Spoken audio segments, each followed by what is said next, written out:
नमस्कार दोस्तों, आपके अपने YouTube चैनल साहित्य गंगा में आप सभी का बहुत बहुत हार्दिक अभिनंदन है।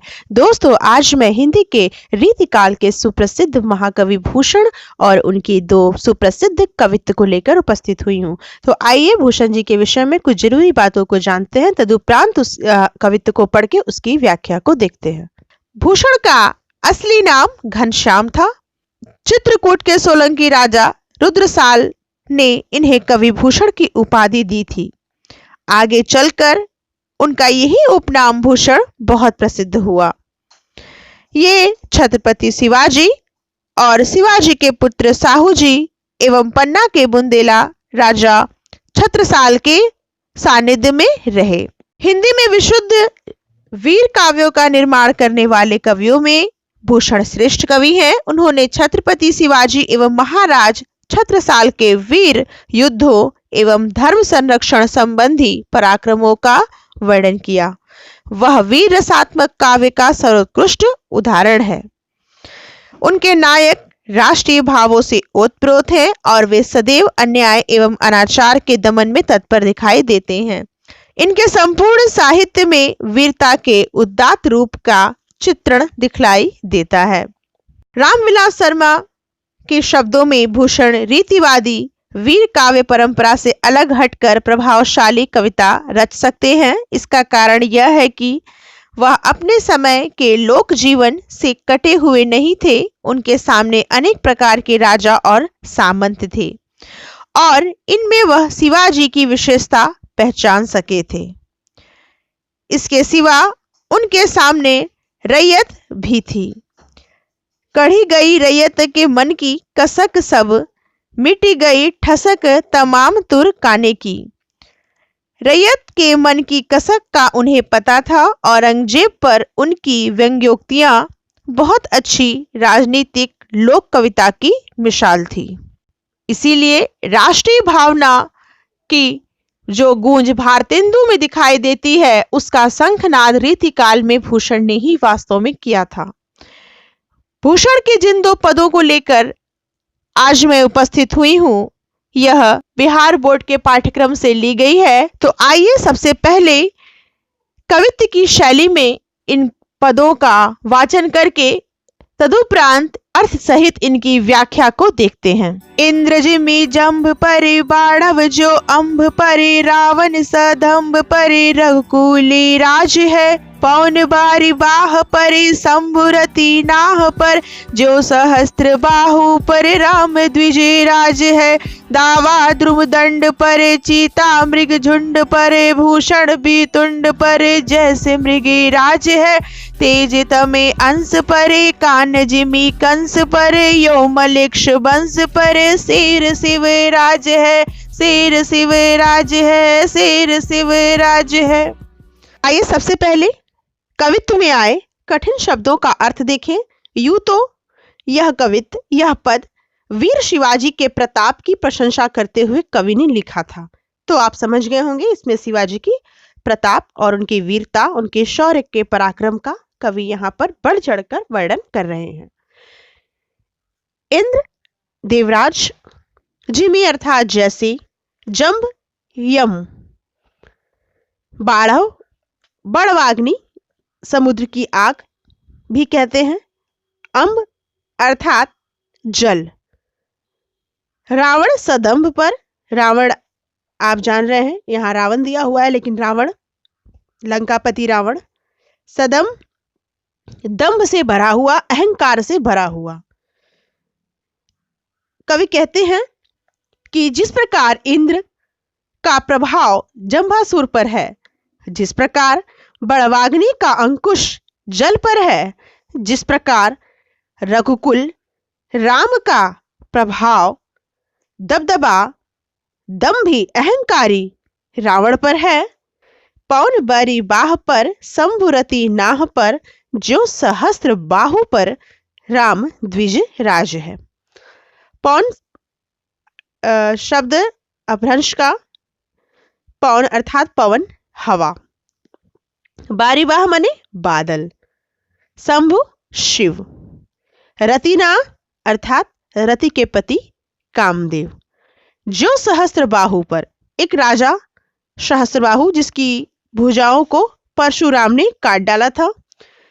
पर द्विजराज है, राम द्विजराज है। राम से तात्पर्य यहाँ पर परशुराम, और द्विजराज, द्विज अर्थात ब्राह्मण। कवि कहते हैं कि जिस प्रकार हवा का प्रभाव बादलों पर है, जिस प्रकार शिव का प्रभाव कामदेव पर है, और जिस प्रकार द्विज ब्राह्मण श्रेष्ठ परशुराम का प्रभाव, उनका दबदबा, जिस प्रकार सहस्त्रार्जुन उनके सबसे बड़े शत्रु पर है, ठीक आगे की पंक्तियों से आपको अर्थ क्लियर होगा। दावा द्रुम दंड पर, चीता मृग झुंड पर, भूषण बेतुंड पर, जैसे मृग राज है। जिस प्रकार दावा अर्थात दावाग्नि, जंगल की आग, ध्रुवदंड अर्थात वृक्षों की डालें, बेतुंड अर्थात हाथी, और मृगराज माने पशुओं मृगों का राजा सिंह। तो जिस प्रकार दावाग्नि का प्रभाव वृक्षों पर है, जिस प्रकार चीता का प्रभाव मृग के झुंडों पर है, जिस प्रकार सिंह का प्रभाव हाथी पर होता है, तेज तम अंश पर, कान जिमी कंस पर, यूं मलिक्ष वंश पर, सिर शिवराज है। उसी प्रकार तेज अर्थात प्रकाश का प्रभाव तम अंधकार के समूह पर जिस प्रकार होता है, जिस प्रकार कृष्ण का आधिपत्य कंस पर था, प्रभाव था, कंस को परास्त किया था कृष्ण ने, जिस प्रकार कृष्ण ने कंस को मारकर पूरी तरह से उसके राक्षसी सत्ता का समापन किया था, उसी प्रकार मलेच्छ वंश से तात्पर्य यहाँ मुगल वंश का है। तो उसी प्रकार मलेच्छ वंश अर्थात मुगल वंश पर सिंह स्वरूप शिवाजी का प्रभाव है, उनका भय है। औरंगजेब पर तात्पर्य है यहाँ पर मुगल वंश से, क्योंकि औरंगजेब और शिवाजी समकालीन थे। जिस प्रकार प्रकाश अंधकार का समूल नाश कर देता है, और कृष्ण ने जिस प्रकार कंस का विनाश किया, ठीक उसी प्रकार मलेच्छ वंश पर, मुगल वंश पर वीर शिवाजी का प्रभाव है, उनका पूरा प्रभुत्व है। उन्होंने भी अपनी वीरता से सबको भयभीत वहां पे कर दिया। शिवाजी की वीरता, सेना, प्रशस्ति आदि के वर्णन के लिए भूषण प्रतीक के रूप में उन्होंने प्राचीन काव्य से उद्धरणों को उठाया है। जिस प्रकार परशुराम, कंस और शिवजी के उदाहरण द्वारा शिवाजी के प्रताप और उनके वर्चस्व को बढ़ाने का प्रयास किया है। निश्चय ही अतिशयोक्ति अलंकार है। मालोपमा की सुंदर छटा यहाँ विद्यमान है। शिवाजी के आदर्शों के अनुकूल उनके चरित्र का गायन कवि ने किया है, और शिवाजी के पराक्रम को अनेक पौराणिक उपमानों के माध्यम से इतना प्रभावशाली और हृदयावर्जक बना दिया है कि अनायास भूषण की कवित्व शक्ति की प्रशंसा मन में उठती है कि वास्तव में यह कवि धन्य है। आइए अगले पद को देखते हैं। निक्सत म्यानते मयू के प्रलय भानु कैसी फार तम तोम से गयंदन के जाल को लागती लप की कंठ बैरिन के नागिन सी रुद्र ही रिझावे दय दे मुंडन की माल को लाल छिति पाल छत्र साल महाबाहुबली कहाँ लो बखान करो तेरी करे वाल को प्रतिभट कटक कटील के ते काटी काटी कालिका सिकिल की कले उदेती काल को कले उदेती काल को कले उदेती काल को। प्रस्तुत कवित्व महाराज छत्रसाल और उनकी अस्त्र शस्त्र की प्रशंसा में कवि ने लिखा। तो आइए इसकी व्याख्या से पहले कवित्व में आए कठिन शब्दों का अर्थ देखें। मयूखे शब्द अर्थात किरण, प्रलय भानु प्रलयकारी सूर्य, तम तुम अर्थात अहंकारों का समूह, गयंदन गयंद हाथी का बहुवचन रूप है। कवि कहते हैं कि हे चंपत राय के पुत्र महाबाहुबली छत्रसाल, तुम्हारे तलवार के प्रताप का वर्णन कहाँ तक करूं। यह मयान से प्रलयकालीन सूर्य की किरणों के समान निकलकर अंधकार के समूह के समान बड़े बड़े हाथियों के समूह को नष्ट कर डालती है। लागती लप की कंठ बैरिन के नागिन सी, रुद्र ही रिझावे दय दे मुंडन की माल को। बैरिन अर्थात बैरी शत्रु, रुद्र ही रुद्र को शिव जी का क्रोध में स्वरूप है यह। मुंडन की माल, मुंडों की माला, कवि कहते हैं ये शत्रुओं के कंठ से सर्पिणी के समान लपक कर लिपट जाती है। छत्रसाल के तलवार की बात कह रहे हैं कवि कि आपके तलवार के प्रताप का वर्णन कहां तक करूं। यह शत्रुओं के कंठ से सर्पिणी के समान, नागिन के समान लपक कर लिपट जाती है तथा कपालों की माला लेकर रुद्र को प्रसन्न करती है, अर्थात शत्रुओं का मस्तक काट देती है। और चूंकि मस्तक की माला शिव जी पहनते हैं तो वह मस्तक निश्चय ही शिव जी को अर्पित करने के काम आता है। और मैं शिव जी को कहां तक प्रसन्न करूं। आगे वे कहते हैं लाल क्षितिपाल छत्रसाल महाबाहुबली, कहां लो बखान करो तेरी करवाल को। कवि कहते हैं कि हे क्षितिपाल, हे छत्रसाल, हे महाबाहुबली, आपके तलवार, करवाल अर्थात आपके तलवार के बखान, उसका वर्णन, उसके प्रताप का वर्णन, उसके प्रभाव का वर्णन मैं कहां तक करूं। प्रतिभट कटक कटीले केते, काटी काटी कालिका सी किलकी, कलेऊ देती काल को। अर्थात आप तलवार चलाने में इतने सिद्धस्त हैं कि आपकी तलवार शत्रु सेना के कितने ही वीर सैनिकों को काट काट कर, यह तलवार कालिका के समान हर्षित होकर, इस प्रकार कालिका यह देवी काली का स्वरूप है। उन्होंने यह इसी स्वरूप में रक्त बीज का संहार किया था। एक भयानक स्वरूप था माता का, जिस समय वह केवल शत्रु का नाश ही कर रही थी। एकदम रुद्र आवेश में उनका स्वरूप था, किसी प्रकार से शांत होने का नहीं।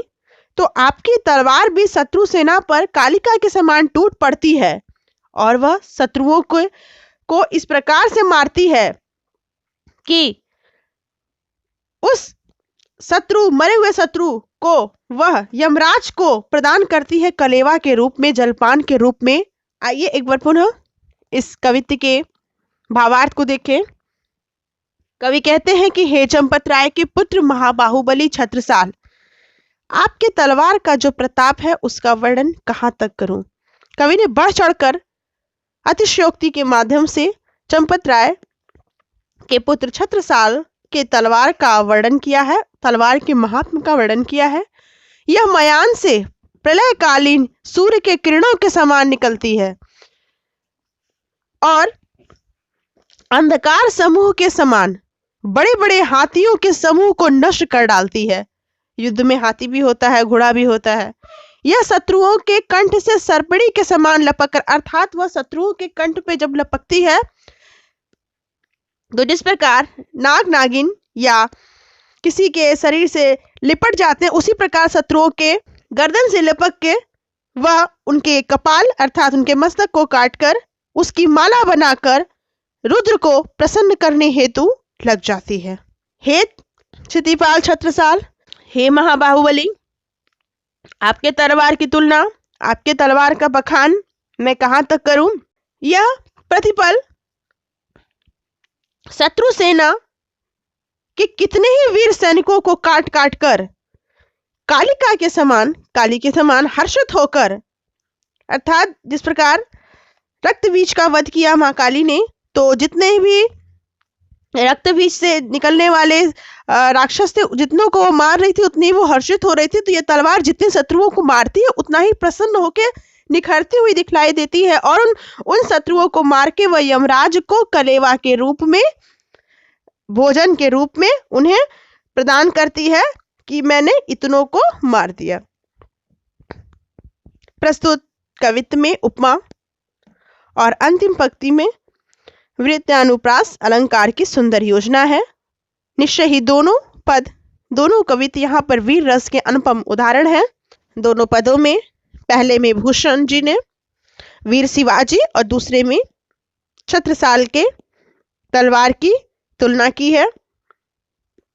बड़े बड़े उपमानों से निश्चय ही यह उनके शौर्य गाथा के ओजस्वी गुणों के बखान करने में यह पद भूषण के संपूर्ण व्यक्तित्व के वीर रस और उनकी राष्ट्रीयता के ओजस्वी उदाहरण है। तो दोस्तों उम्मीद करूंगी प्रस्तुत पद की व्याख्या आपको पसंद आई होगी। अगर पसंद आई है तो वीडियो को लाइक करना ना भूलिए और अगर अब तक आपने चैनल सब्सक्राइब नहीं किया है तो चैनल को सब्सक्राइब करके बेल आइकन बटन जरूर दबाएं। जल्द मिलते हैं ऐसे ही दूसरे वीडियो में, तब तक के लिए धन्यवाद। जय हिंदी, जय भारत।